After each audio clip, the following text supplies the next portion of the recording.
One witness, two statements, corroboration or contradiction.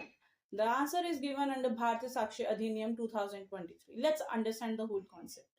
The witness is called in a court to tell the facts related to the commission of the offense which he has perceived by any of his senses. Now, witness is called by a party in whose favor he is going to give the statement.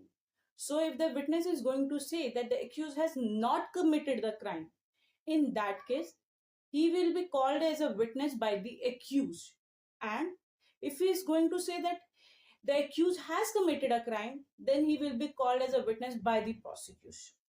The party which calls the witness do examination in chief.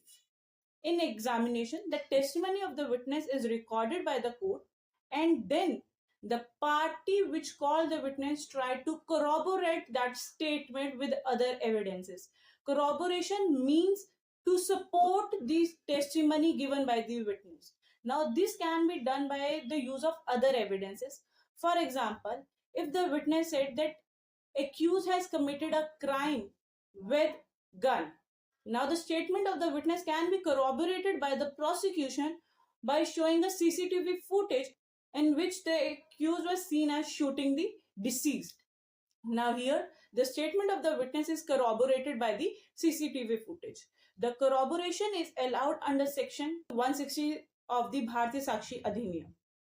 Now, after the examination in chief, the opposite party against whom the witness has given the evidence will do cross-examination. Cross-examination means the party will try to discredit the witness. In other words, to show the court that the witness is not reliable.